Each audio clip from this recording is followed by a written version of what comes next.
Alright, it is absolutely insane the fact that, like, I'm not even kidding you, like, I cannot see my screen that shows me with my polarized sunglasses. It's ridiculous. So I hope that you guys can see me and hear me. I don't know what's going on. Changed some settings on my camera yesterday and now it's not showing my volume levels. So I might be talking to no one.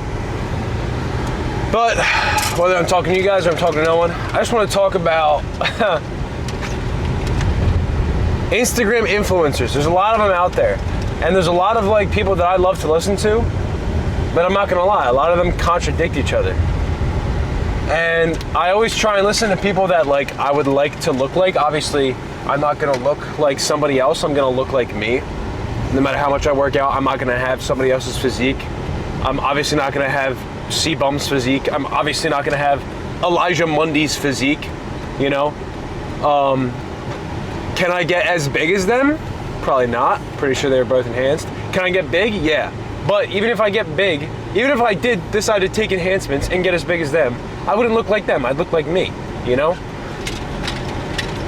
But there's a lot of people out there that give advice and they're not coming from a bad place. What you gotta do is, the best way to grow is to find a good way of tracking your progress. Because when you find a good way to actually track your progress, is your weight going up? Is the weight you're pushing going up? Is your body weight going up? Are your biceps getting bigger? Are your triceps getting bigger? Are your legs getting bigger? If you can track that, right, and you can track your body fat percentage, and once you can track these things, then you'll know what is or is not working. I track everything in my notes app right now. Whew, I got my phone. I thought maybe I forgot my phone. I track everything in my notes app. I was at CVS the other day, I saw a fitness journal, and I'd never even really thought about it before. I used to write, like, I used to write down all my shit in my notebook, but getting a journal specifically for fitness, I've never thought about that before. Bro, this FedEx truck is cutting up. What is going on? Bro, what is he doing? Oh my God, this FedEx truck is riding the shoulder, dude. What is happening right now? Bro, somebody's waiting on a very important package. Somebody paid for overnight shipping and it's 10:18. This fucking FedEx driver's about to get fired, dude. My suggestion to anybody would first be to get a coach. If you can't afford a coach, then just get really good at tracking your progress, at tracking things. Tracking how strong you're getting, tracking how big you're getting, tracking your food, tracking your sleep, tracking your rest, you know. That is going to be the most advantageous, because when you get good at tracking and seeing your progress, that's when you can start to actually figure out what is or is not working. If you're not tracking things, you don't know what is or isn't working. You know, obviously when you're a newbie, you're gonna make gains pretty fast, but you're gonna plateau after some time. A lot of things that work when you are a newbie in the gym are not gonna work when you are even a intermediate lifter. I would consider myself on the cusp of advanced, but I would still consider myself an intermediate lifter. And even at this point, a lot of the things that I did when I first started don't work for me now. Like I'm not gonna be putting on muscle the way that I was, you know? And it sucks because there was a period of time where it was like I was training by myself. My boy got me in the gym and then I started training by myself. And while I was training by myself, I was like seeing all these gains. I was like, oh shoot, bro, this is crazy. Like I look good, I'm putting on muscle, I'm getting stronger. And then after probably about like 2 years total, because I started with my boy in high school and then lockdown happened and then the gyms closed, and then after that he went to the Marines. I started training by myself, and when I started training by myself again when the gyms opened back up, I started seeing like a lot of progress. I was like, oh, I bet. And then it kind of halted, you know? And one of the biggest things that I can suggest for anybody is to just get good at tracking, because when you track, like I said before, that's when you are going to figure out what does and or does not work. But anyway, moving on to what we got today. We got a pull day. And this dude's being a fucking jackass, bro. He just cut me off, and now he's being slow instead of driving fast. Yeah, bro. Yeah, bro. Real fucking nice, bro. What a fucking piece of shit, dude. Wow. That's something that really grinds my gears. If you're gonna cut me off, there's a couple things you can do to not piss me off if you're gonna cut me off. One, use your turn signal. Use your turn signal, right? At least let me know what you're about to do, right? Because then you won't even really be cutting me off. You put your turn signal on, yeah, dude. If I'm not, right, you know, if I'm doing 90 and you put your turn signal on, yeah, probably a good idea for you to not fucking cut me off. I mean, I know how to use my brakes, but probably best idea for you to not cut me off. If I'm really coming up that fast, I wasn't coming up that fast on this guy, right? This is a 65 mile an hour road. I was maybe doing 70, 75. If he had used his turn signal, I could have easily just let off the gas, or I could have just hit my brakes, but no. He just got right in front of me. And this is a big ass truck too. He was like hauling something. Like, this is not like a Ford pickup truck. No, this was like a fucking, could have been an 18-wheeler, but he was hauling something else. He didn't have one of them boxes on the back. And then number two, if you don't want to piss me off, match the fucking speed of the car in front of you, right? They never do that. They cut me off, and then they're doing 55, and then they cut me off while I'm doing 60, and they speed up to 56. Speed up to 56 miles an hour. Bro, keep the pace. Keep the pace of whoever the fuck you cut off, right? Because then you get over, and now I'm in the passing lane, and I've got like a mile in between me and the next car because you decided not to keep the pace of the cars in the left lane. Because you're just a jackass. You're just a selfless POS who doesn't care about anybody but yourself. Right? And if you're gonna be like, oh, you're breaking the law, so is he. So is he. He did 56 on a 55. He was speeding, right? He broke the law just as much as I did doing 70 on a 55. He was speeding. He was fucking speeding. Like, that's, I don't know what you want from me. People are so... I hate the way drivers think. I remember my one friend was like, if I'm doing 70 on a 55 and you're on my ass, oh, well, now we're both doing 25. Shut the fuck up, bro. If you're in the passing lane, which is the left lane, the leftmost lane, if you're in the passing lane and somebody's on your ass, you either speed up or you get over. That's just common fucking sense. If you're in the left lane and somebody's on your ass, you either speed up or you get over. That's just all there is to it. You don't slow down. You don't freak out because somebody's on your ass. If you're in the passing lane and somebody's on your ass, you're in the fucking wrong. You are in the wrong. You are in the wrong, right? Because you're in the passing lane, this motherfucker trying to pass you, and you being a jackass by staying in the passing lane, not letting him pass. That's my hot take. That's my hot take on passing lanes. You know, I'm actually gonna go over one. There's more spots in front of the gym than none. Shit, into the drama.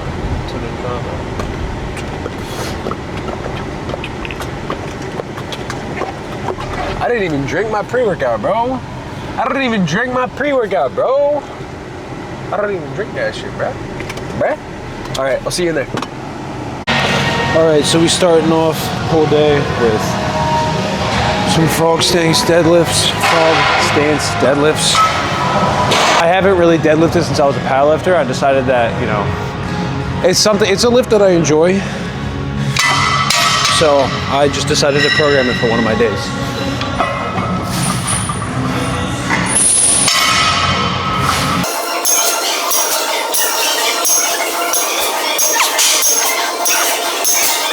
Is there a better exercise to grow your legs and lower back? Probably. But if you're not enjoying your lift, are you really going to be consistent with it? You know, my first pull day is probably a lot more optimal. And the rest of my second pull day, right? This is my pull B. It's all very optimal. I just really enjoy deadlifts. Although I forgot my belt, so I'm going to be asking for my friend's belt. But yeah, you should enjoy your lifts, and I enjoy deadlifting. So that's why even as a bodybuilder, I am programming it.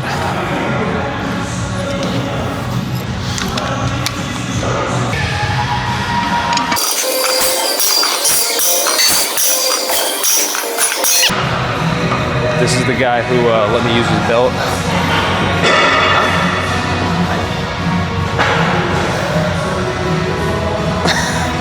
You did that when you spotted me on bench? Yeah, your girlfriend made the thing. Yeah, yeah.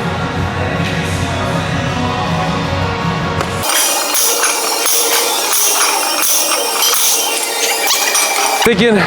Good. I'm thinking. You got the belt on? Yeah, I got the belt on. I don't touch anything over 225 without a belt anymore. Just. That's what I do. Yeah. Yeah. I've just had like tweaks and shit. I remember one time, dude. Wait till you're my age. I had 275 on rack pulls, and that was probably like the closest thing to a gym injury I've ever had. It took me out of the gym for like 4 weeks. I got back in. I was doing an RDL, tweaked the same thing. It was 3 weeks.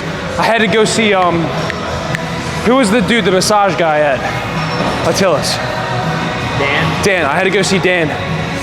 I paid him for like the whole thing, and it felt good, but there was one part where he like, he was bending me, bro. He had like pushed my knee this way, pushed my shoulder this way. I heard it was right where the pain was. I felt this loud pop, and it hurt. The next day, it was extremely sore, and then after that, it was gone. Yeah, you probably had something tight that popped out. Yeah, it was crazy though. But I'm thinking go up to 415, see how that feels. Maybe go. And here's good. How do you feel? I feel fine. I would say 25. 365? 365. Move it to 2 to 3. See how that feels.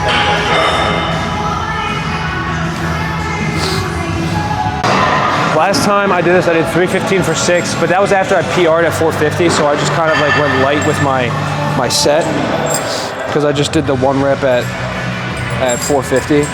But I think I can get this for a clean.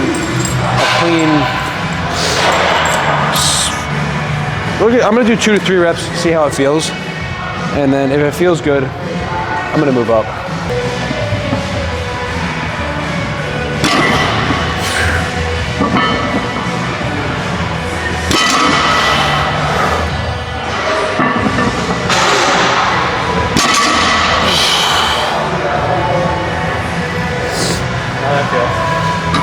That 3rd rep felt like a lot. I think I could put like. I think you can do 415. 450 for.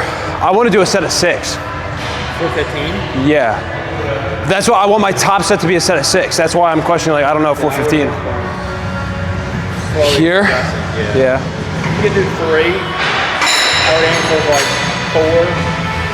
And just do like 2 more sets and try to hit for 4. You want to progress through. You don't want to jump.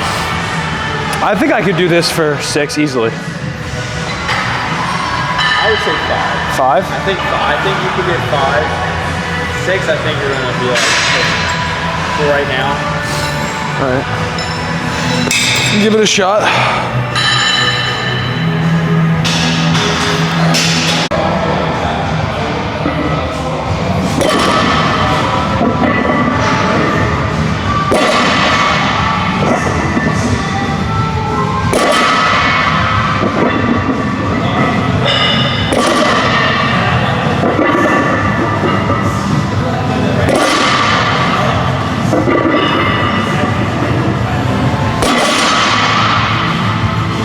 All right, so you know how I was just talking about I don't like high volume? Well, Coach Johnny, the guy I just showed y'all, has decided that I'm doing 4 sets of 6, which is crazy. You know me, I'm a 1 top set kind of guy. I'm a lazy motherfucker. That's why I pick bodybuilding, because I'm the laziest shit around. Oh.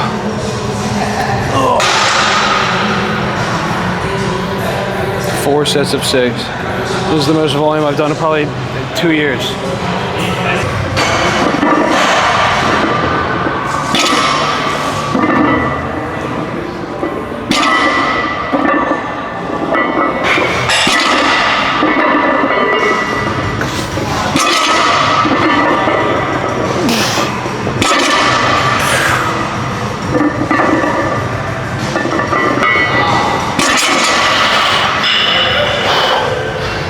That 5th rep was shit. I lowered it down to 315 because my back was rounding too much.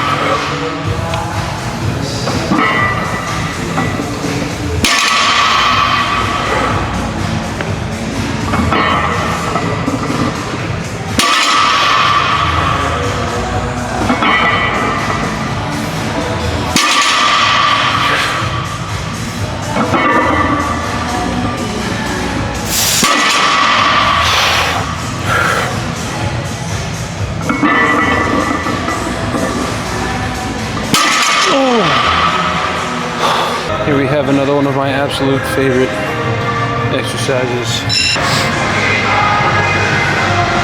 I like to keep my rows wide because I feel like that helps me emphasize my shoulder blades and not lat traps, just my upper back in general. So like this, I would, if I wanted to use these hands for the lat movement, I'd probably be like up here and rowing like that. But for upper back, lower, wide grip, up like that. This is 90 pounds.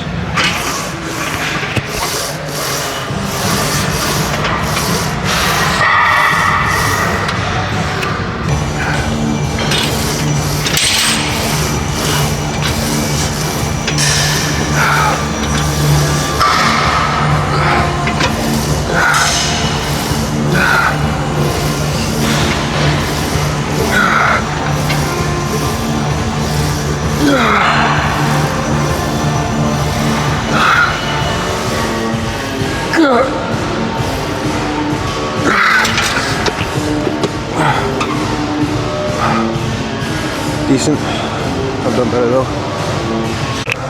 Alright, I saw this online once. I don't really know what they're actually called. I just called them bear hug curls.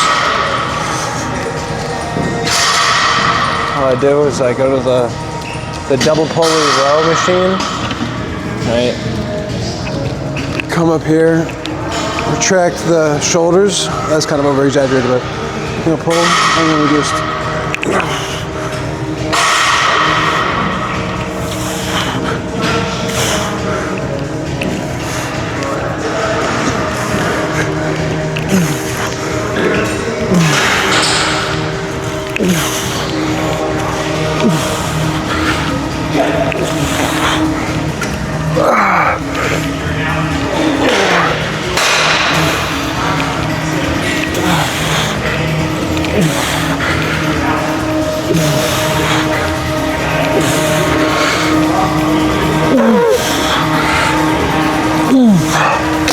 oh my gosh, what did I get last time?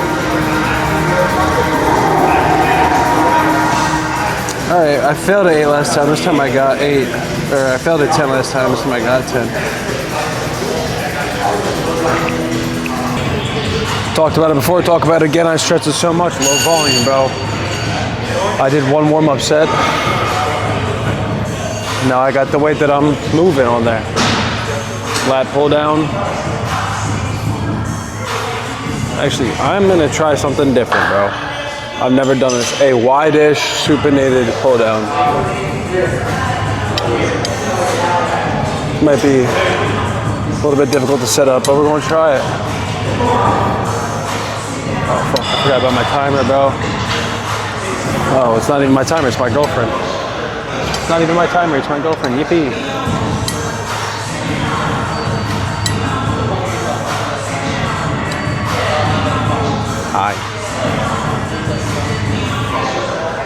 going pretty good. Just filming my workout. Oh. I'm trying a new grip on my lateral pull down. I'm trying a wide-ish supinated pull down. Never done it before, but I feel like I can just kind of engage my lats a little bit better with the supinated grip. And kind of keep my biceps and my upper back from taking over on the movement. So we're gonna, oh my Lord.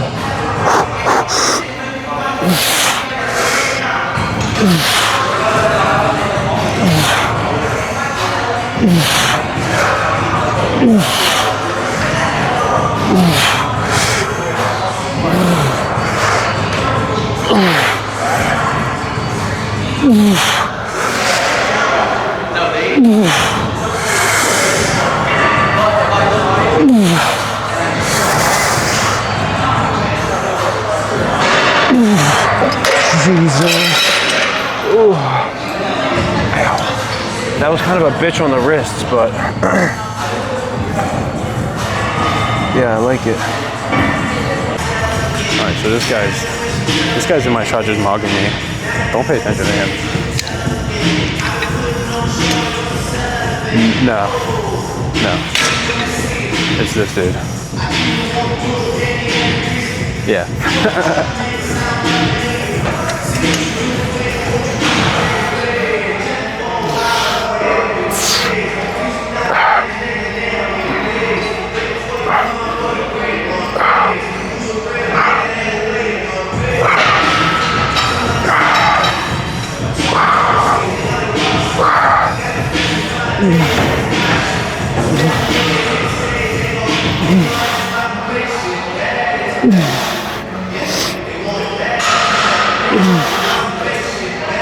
Oh, failure at 17? Baby, let's go.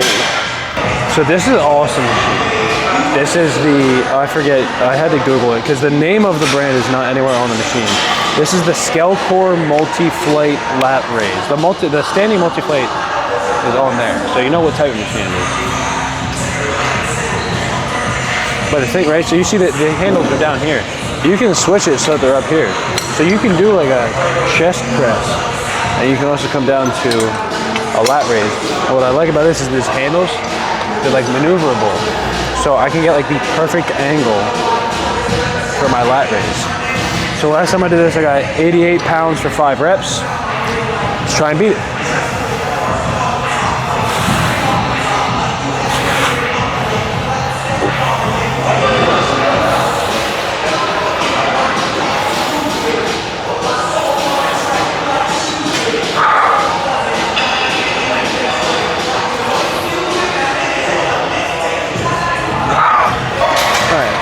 I'll call that failure at 8.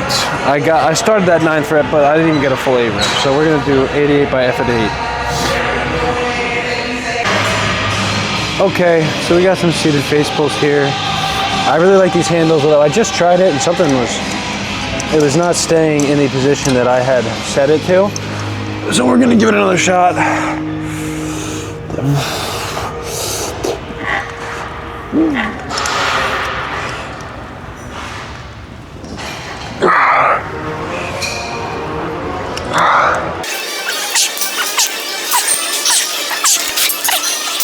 Next week, but this is, what's wrong here? Is it the, oh, that's loose. So I like this. This has, you can adjust like where this is, but it was like moving during the set. And I think it was moving because this nut holding it together was like loose. But when it's functioning properly, I really like that handle for this movement. All right, so last week, I maxed this machine out. I'm doing cable strikes. I maxed this machine out for 12 reps. So I lightened the weight from 200 to 150 on either side. I'm gonna really focus on getting good reps.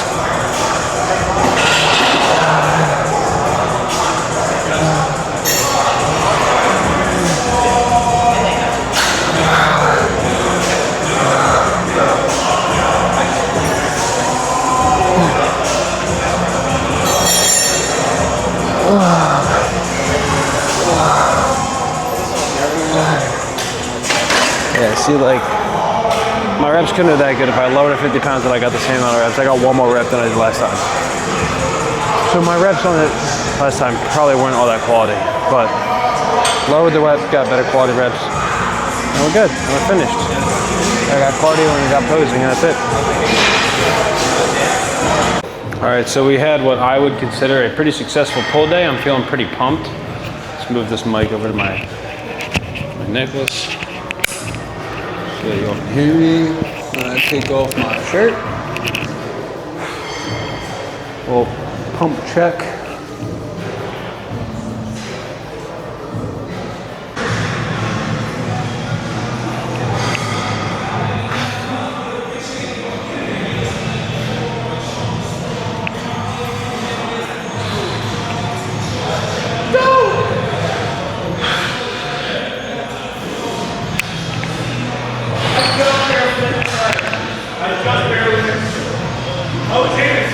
So my hair just never does what I want it to do in the back.